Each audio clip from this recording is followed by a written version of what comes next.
Welcome to another wow moment, and I want to talk to you about keeping score. I hope you enjoy the conversation. I just realized after having several conversations with a couple of people in my life, my husband, my children, a couple of wild girlfriends, sister friends, as we call each other, I realized something. We keep score.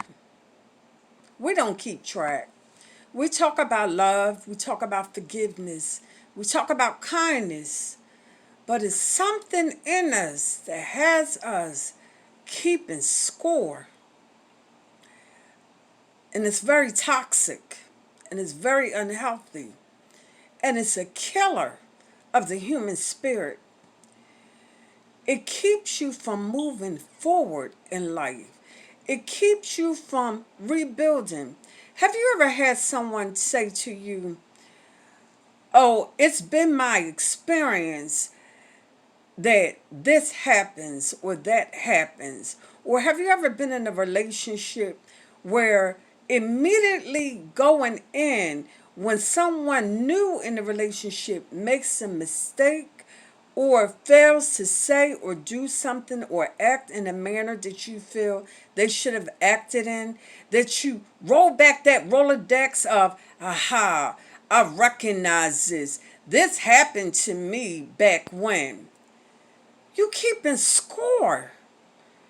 You haven't let go of whatever that something was that occurred that stopped you from positively moving forward in life.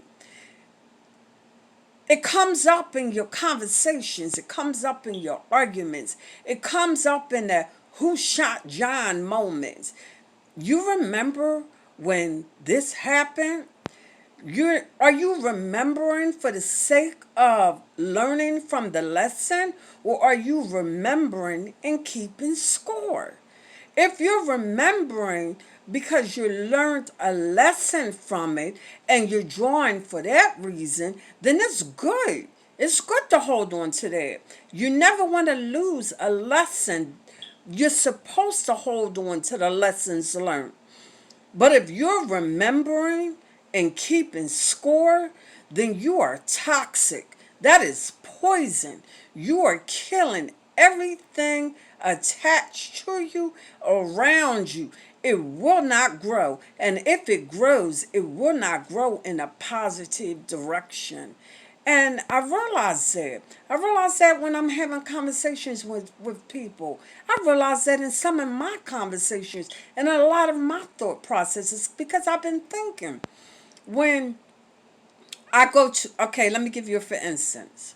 I have a neighbor, and this neighbor, for some odd reason, doesn't speak or picks and chooses when he will and won't speak.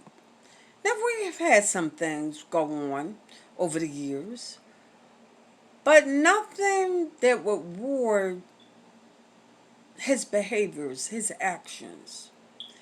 And if it's from a standpoint of making mistakes, I was present and witnessing some of his very public mistakes.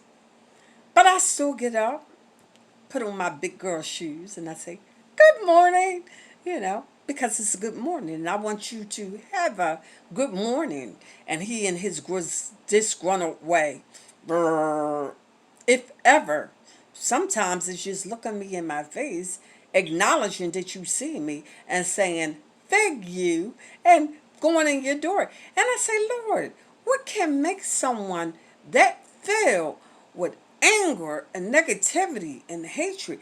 Because from my understanding, he's always been this way.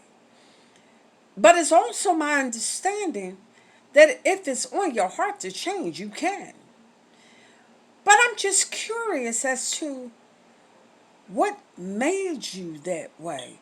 As my beloved Evan would often remind me, "Mom, if you can understand why, then you know how."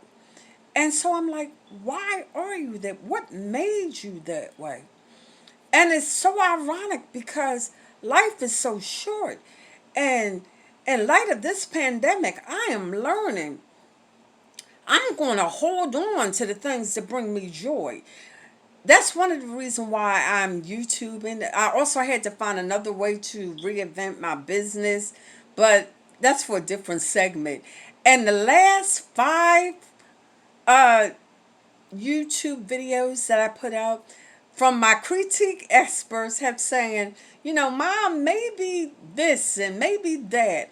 And then they wanted to assure me or reassure me that they're critiquing me and not criticizing me. I guess because I must have put on the face. Because again, going back to keeping score and not keeping track, if I'm keeping track, then I would know and learn that when someone says something to you is not always a criticism. And keeping score, I'm saying, wow, that sounds like when someone is telling me they don't like me. Woo, woo, woo. Okay, we're not doing that, Lorraine. We're not doing that anymore, okay? You are establishing something, and in establishing and in moving forward, you want to grow and grow toward the better and come out of the bitter. So I said to my sons, I said, okay, I thank you for your critique, but I'm not taking those videos down. But I want to let you know what I said before that. Before I said that, I said, should I take them down? Can I take them down?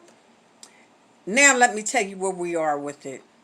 I'm not taking them down because I want to look at them every day and realize that is a process of growth, and I'm going to grow forward from that. Will Smith said in a tutorial that I looked at yesterday, he said, fail often, and fail forward. So guess what, guys? I'm failing. I'm failing often, and I'm failing forward. Guess what? This is for the Browns, loving unapologetically. I am not a pretzel that you can pull apart, but I am fabulously, unapologetically, without any excuses, the wife of 36 years to my balding eagle, and the mother of 6 of our live children, our union board 18. I just want you to know, we only had one princess out of that union. We kept trying to get her a sister, and they all turned into brothers. When the last one was born, she said, that's okay, Mommy. You can do it. Make it up to me next year. I want you to know that it'll never happen. Thank God that my sons brought me more daughters. Yes, Lord, I'm thanking you. Because I am thankful and I'm grateful for all that life brings me. I'm thankful and grateful that as I'm saying this right now, for the tears that are flowing, because I am thriving. I am in a flourishing and I am in a thriving mode. No matter what the experience, no matter what the emotion, I am thankful and I am grateful for the emotions. I am thankful and I am grateful for the experiences. I am thankful and I am grateful for what others perceive as failures. I am even thankful and grateful for my neighbor who fails to say good morning. Because guess what? Good morning. I love you. And I will continue to say, good morning, I love you, because that's what my good morning is saying. My good morning is saying, according to 1 Corinthians 13, I love you with the love of God.